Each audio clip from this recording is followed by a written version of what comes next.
तो दोस्तों, आपको लगता है कि निर्देशांक ज्यामिति बहुत कठिन है? तो बिल्कुल नहीं। इस वीडियो में आप सभी लोगों को निर्देशांक ज्यामिति में आप सभी लोगों को एकदम आसानी से समझाने वाला हूं। आप सभी लोग वीडियो को पूरा देखें तो आप सभी लोगों को ये जो पीछे क्वेश्चन दिए गए हैं एकदम आसानी से समझ में आने वाले हैं। तो आइए देखते हैं इस वीडियो में हम किस तरह इन तीनों क्वेश्चन को सॉल्व करने वाले हैं। तो आइए अपना पहला क्वेश्चन सॉल्व करते हैं, एक्सरसाइज 6.3 का। तो हमारा पहला क्वेश्चन कह रहा है, उस त्रिभुज का क्षेत्रफल ज्ञात कीजिए जिसका शीर्ष P 0,0, Q 2,0 व R 0,3 है। हमें इसमें एक त्रिभुज दिया गया है। क्या दिया गया है? हमें इसमें एक त्रिभुज दिया गया है, उसके 3 बिंदु दिए गए हैं P, Q, R। ठीक है, मान लेते हैं त्रिभुज हमारा, ये त्रिभुज है, ये बिंदु P है, ये बिंदु P है, ये बिंदु Q है और ये बिंदु R है। P कितना दिया गया है? 0,0, 0,0। Q कितना दिया गया है? 2,0, 2,0। R कितना दिया गया है? 0,3। ठीक है, हम इस क्वेश्चन को एकदम आसानी से सॉल्व करेंगे। इसमें हमें क्या करना है? हमें इसमें त्रिभुज का क्षेत्रफल ज्ञात करना है। तो आइए क्वेश्चन को सॉल्व करते हैं। तो सब आप लोग एक बात ध्यान रखिए, अगर किसी त्रिभुज का हमें क्षेत्रफल ज्ञात करना होता है तो उसका एक ट्रिक होता है, मैं आप सभी लोगों को एकदम आसानी से बताने वाला हूँ। लिखते हैं सबसे पहले त्रिभुज पी क्यू आर। ये हमारा त्रिभुज पी क्यू आर है। तो त्रिभुज पी क्यू आर का क्षेत्रफल हमें ज्ञात करना है। तो क्या करेंगे? सबसे पहले हम लिखेंगे 1/2। सबसे पहले हमने लिख लिया 1/2। अब हम क्या करेंगे? लिखेंगे 0,0, 0 लिखेंगे 0,0। पहले निर्देशांक को हम p का मान सबसे पहले लिख लेंगे 0,0। यहाँ पर 0 होगा, यहाँ पर 0 होगा। ठीक है, दूसरा निर्देशांक क्या है हमारा? 2,0, तो यहाँ पर हो जाएगा 2,0। ठीक है, उसके बाद क्या है? 0,3 है, तो यहाँ पर 0,3 हो जाएगा। ठीक है, उसके बाद क्या है? उसके बाद हम क्या करेंगे? हमें कुछ नहीं करना है। ये हमारा जो p का निर्देशांक है, हमें इसे दोबारा लिख लेने हैं 0,0। ठीक है, अब हमें कुछ नहीं करना। यहाँ से ऊपर से हम नीचे की तरफ गुणा करेंगे। क्या करेंगे? ऊपर से नीचे की तरफ गुणा करेंगे। यहाँ पर सबकी गुणा ऊपर से नीचे की तरफ करेंगे। ठीक है, तो यहाँ पर सबसे पहले हम 0 की ऊपर से नीचे की तरफ गुणा करेंगे, तो 0 0 की गुणा होगी।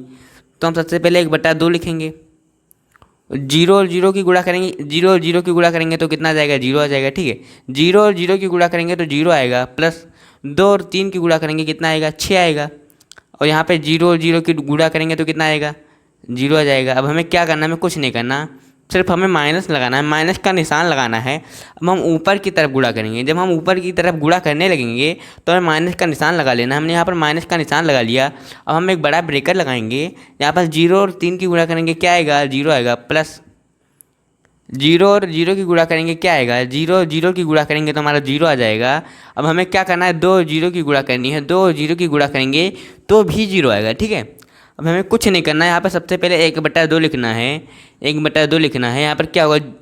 हम 0 0 को जोड़ेंगे 0 आएगा, और 6 को जोड़ेंगे 6 आ जाएगा। हमारे यहाँ पर 6 आ गया, माइनस यहाँ पर हमारा 0 है तो यहाँ पर 0 ही होगा। बराबर में हमारा क्या आ जाएगा? 6 को 0 से घटाएंगे 0 आ जाएगा, तो हमारा यहाँ पर आएगा 6/2। भाग कर देंगे, हमारा 3 आ जाएगा। कितना आ गया हमारा? 3 इकाई आ गया, 3 इकाई। क्या आ गया हमारा? हमें त्रिभुज पी क्यू आर का क्षेत्रफल ज्ञात करना था। तो हमारा त्रिभुज पी क्यू आर का क्षेत्रफल कितना हो गया? 3 इकाई हो गया। एकदम आसानी से, बहुत ही आसानी से हमारा त्रिभुज पी क्यू आर का क्षेत्रफल 3 इकाई आ चुका है। ये क्वेश्चन मैं आप सभी लोगों को दोबारा समझा देता हूँ ताकि ये क्वेश्चन सीधा आप सभी लोगों के दिमाग में बैठ जाए। इसमें क्या करना होगा? कुछ नहीं करना होगा। सबसे पहले हमें 1/2 लिखना होगा। फिर हमें यहाँ पे निर्देशांक दिए गए, 3 निर्देशांक दिए गए हैं।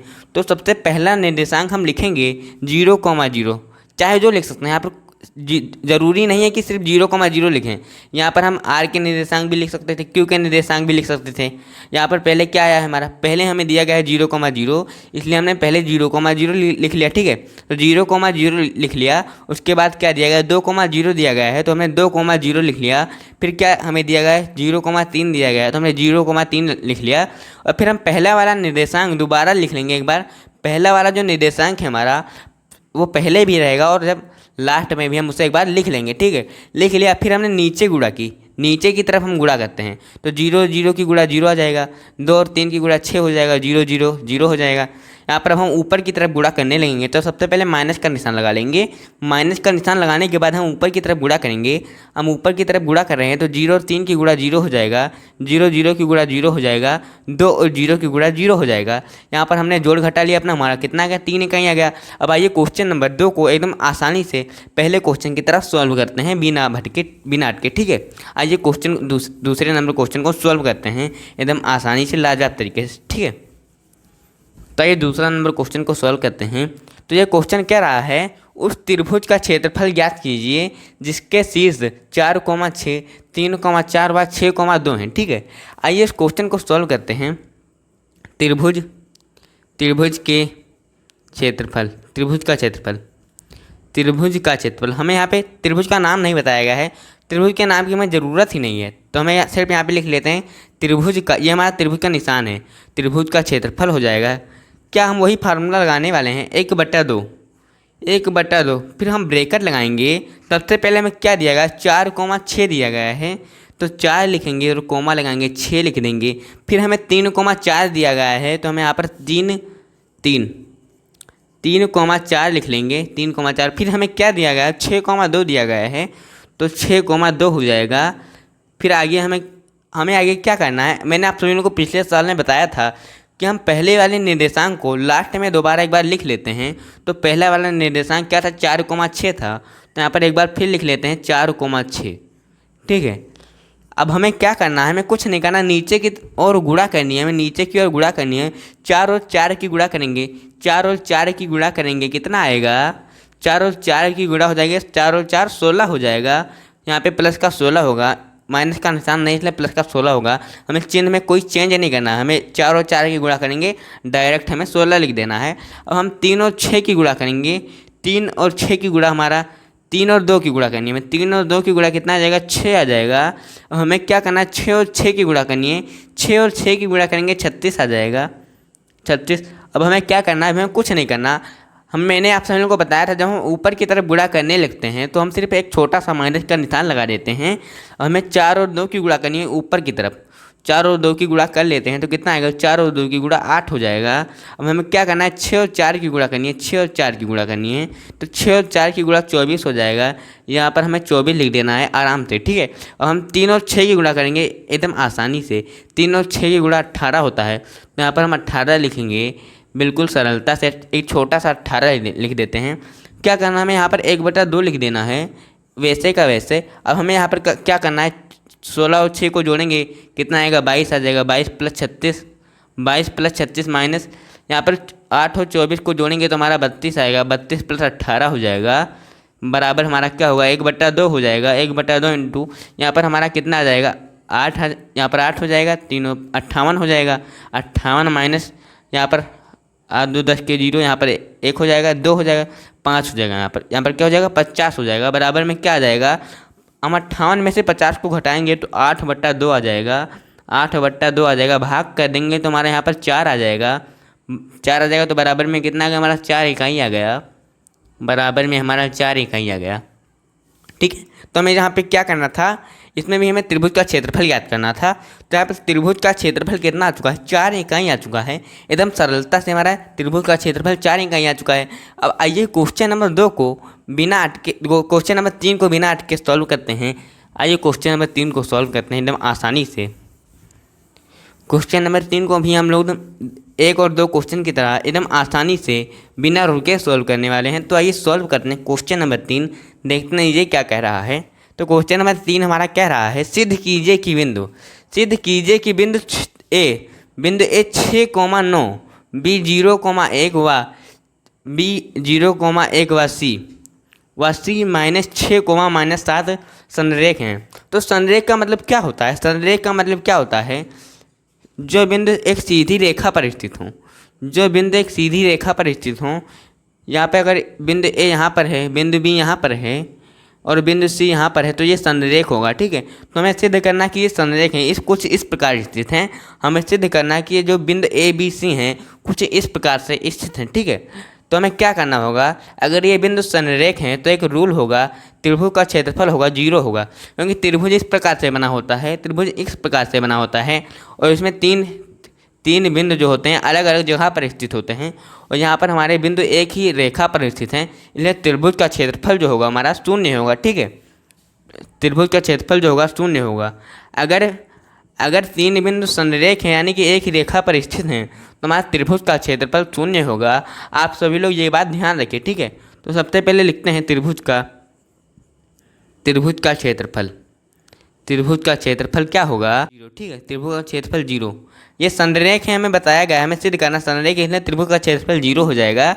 0 का त्रिभुज का क्षेत्रफल ज्ञात करने के लिए हम किस फार्मूले का इस्तेमाल करते हैं? सबसे पहले लिखते हैं 1/2 और यहाँ पर हमें सबसे पहला बिंदु को क्या दिया गया है? 6,9 दिया गया है। तो यहाँ पे सबसे पहले लिख लेते हैं 6,9।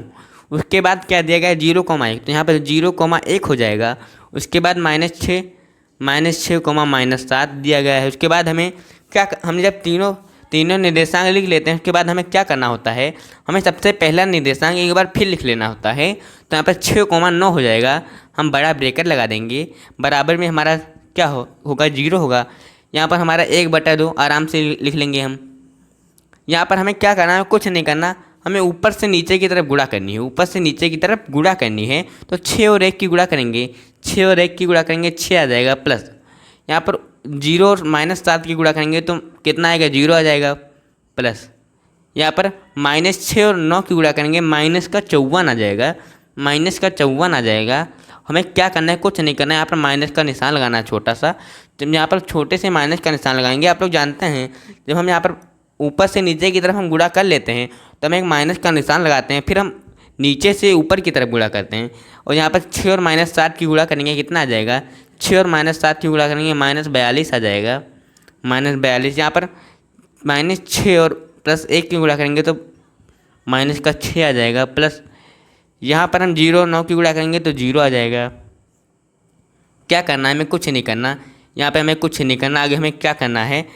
यहाँ पर बराबर में हमें 0 लिख देना है। बराबर में 0 लिख देना है। यहाँ पर 1/2 सबसे पहले लिखेंगे। 1/2 यहाँ पर क्या होगा हमारा? हम 54 में से 6 को घटाएंगे, कितना? 54 में से 6 को घटाएंगे तो हमारा 48 आ जाएगा। 48 आ जाएगा। यहाँ पर हमारा -42 है, जहाँ पर -6 तो जुड़ जाएगा, -48 हो जाएगा। -48 48 में से 48 को घटाएंगे, कितना आ जाएगा? यहाँ पर हमें सबसे पहले बराबर में 0 लिखना है। 0 लिख लेंगे, ये वाला 0 बराबर में जो था यहाँ पर लिख लेंगे। 48 में से 48 को घटाएंगे, कितना आ जाएगा? 1/2 गुणे 0 हो जाएगा, बराबर में 0। यहाँ पर 1/2 की 0 से गुणा करेंगे तो 0 आ जाएगा, बराबर में क्या होगा? 0। तो हमने सिद्ध कर दिया। हम क्या सिद्ध कर दिया? यहाँ पर त्रिभुज का क्षेत्रफल हमने सिद्ध कर दिया कि 0 होगा। अगर त्रिभुज का क्षेत्रफल 0 होगा तो ये भी सिद्ध हो चुका है कि ये हमारे संरेख बिंदु होंगे, यानी कि एक ही रेखा पर स्थित होंगे। तो हमने सिद्ध कर दिया कि हमने क्या सिद्ध कर दिया कि ABC एक संरेख बिंदु हैं। ठीक है, तो क्वेश्चन नंबर जो 1, 2, 3 है हमारा एकदम आसानी से सॉल्व हो चुका है। तो दोस्तों आशा करता हूँ कि आप सभी लोगों को ये तीनों क्वेश्चन समझ में आए होंगे। तब मिलते हैं अपनी अगली वीडियो में, तब तक के लिए धन्यवाद, टाटा बाय बाय।